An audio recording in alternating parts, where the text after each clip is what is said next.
Welcome back, guys. I'm Jay, and today we're going to work on lower control arms. Let's get started. This is an ISR rear hub replacement. However, as good as this will be to replace our bearings, because they're pretty shot after all the abuse, these are too small. So here's our extended lug nuts, which are through and through. That's not gonna work with the added wheel space. So what we're gonna do is take a hammer. Now I don't have a press, so this will work because I don't have a press. Otherwise you can press these out. There's a knurled end, and so you can focus right underneath here. You can see how it's all knurled up. So these are pressed on and they just pop right out. And what we're gonna do is we're gonna replace it with some extended ones. These are from P2M. These are 60 millimeters, so they should do the work. And we'll compare them after, but here's what I was talking about. This is a knurled end right here. See if it focuses. There you go. So this allows it to bite into it and press right out. I got 5 of those. Now they're the same color, so I'm gonna put these aside so I don't confuse them. And just take a hammer. Now I'm not too concerned that I'm sort of marring these on the ends, because I'm not gonna use them. So right in the box you go. Hopefully you appreciate that I muted that part, because there's a lot of banging. So take my wood out. Don't get excited. And we'll bring this thicker wood for the following. I'm going to take our extended lug nuts, and what you want to do is, let me see if I can focus again. Sorry guys, cheap camera. You want to match up the knurling, and this will be kind of like an interference fit, so it should work just fine. You're going to move it around until you feel it lock up a little. It doesn't turn anymore. Hold it down. Now again, because I don't have a press here right now, what you can do is take one of your lug nuts, whether it's extended or not. Well, actually you will want an open-ended, because these are bigger than your regular lug nuts, so it's going to go through. So even if they're not extended lug nuts, you want them to be open-ended. Alright, so keep holding it until you get to the back of it. Grab your wrench, and I don't know how well I can show you, but if you stare at this area right here, you'll basically watch the stud get pulled in as the lug nut screws right in.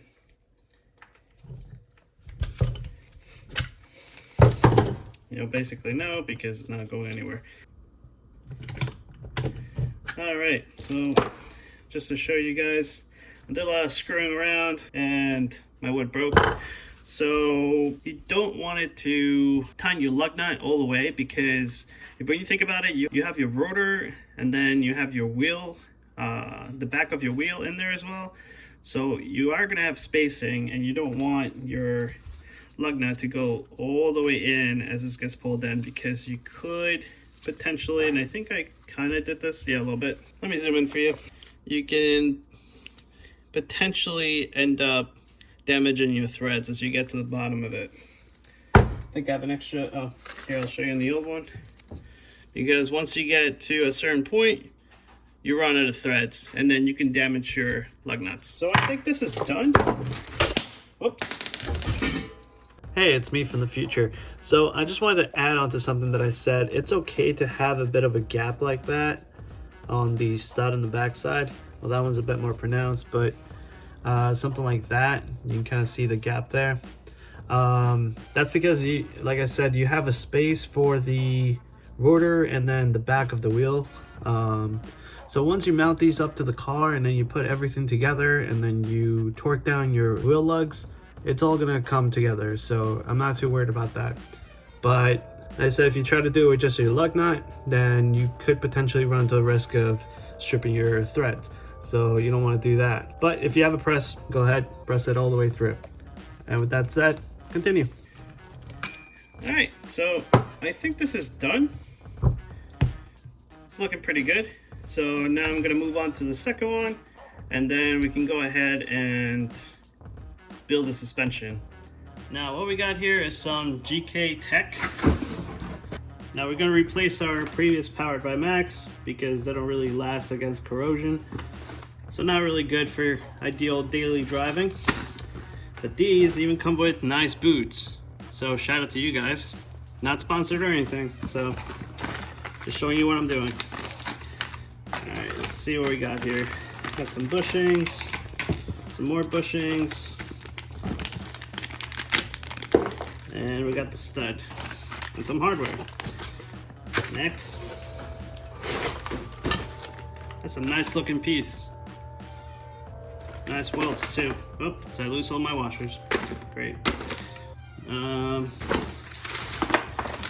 instructions, who reads these? So now onto assembly. First, I'm gonna put the bushings on.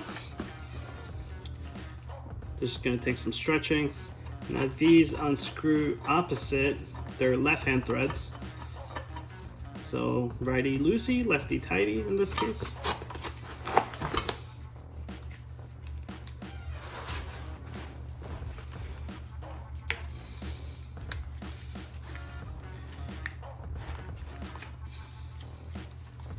There you go.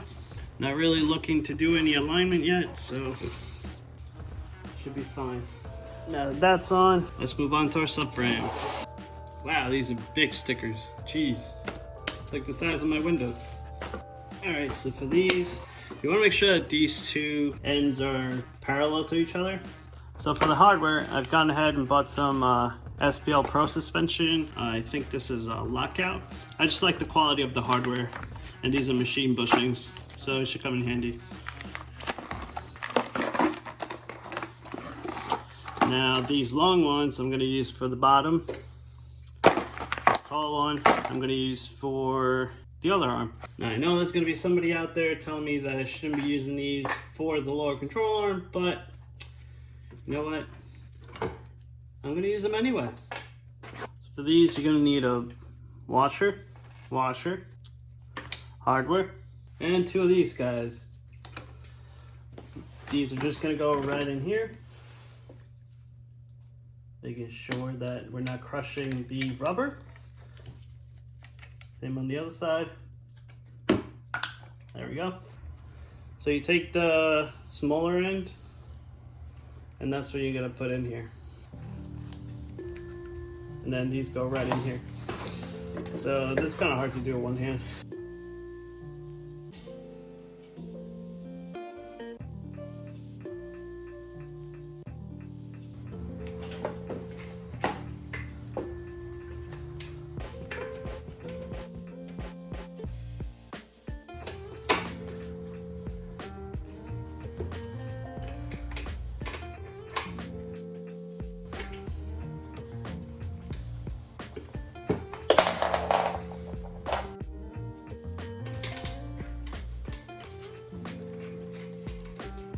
And there you go, that's one down. Now you can see why I'm using this hardware down here, even though it's supposed to be for the other arms.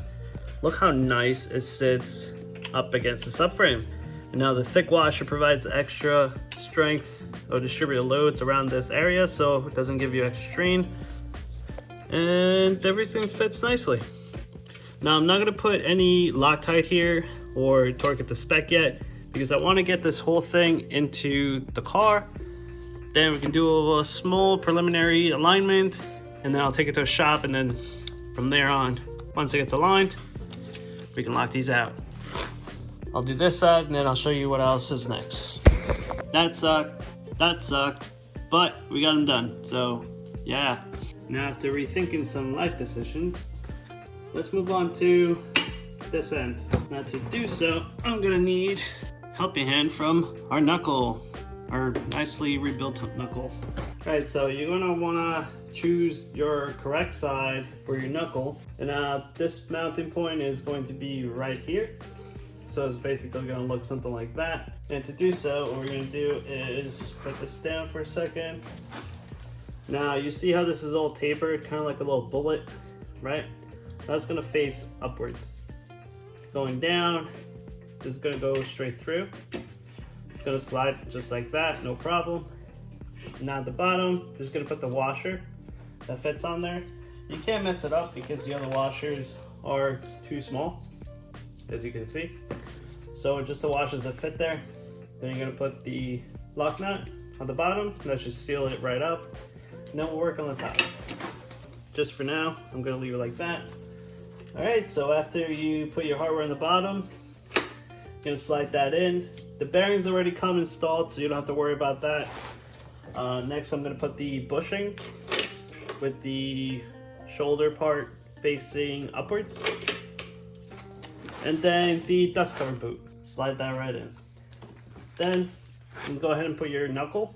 Alright, so I actually need to take these out.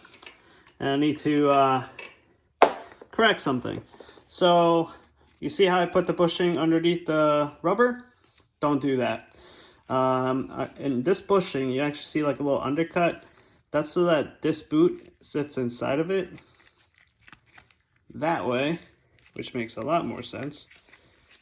And I realized this after I put it together, so I'm going to show you everything, including mistakes, so that we can learn together. So, you put the bushing on top, like I said, so that way the knuckle sits on the metal part, flat, and it keeps the boot protecting the bearing. Now that I did that, and go ahead and put this together, and that's it. So hopefully you watch till the end and you fix this. Now thanks for joining me, guys, and sticking around.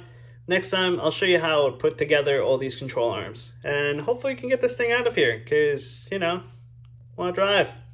See you guys next time. Bye. Now these are brand new, so it's gonna take a little finesse. Okay, maybe a lot of finesse.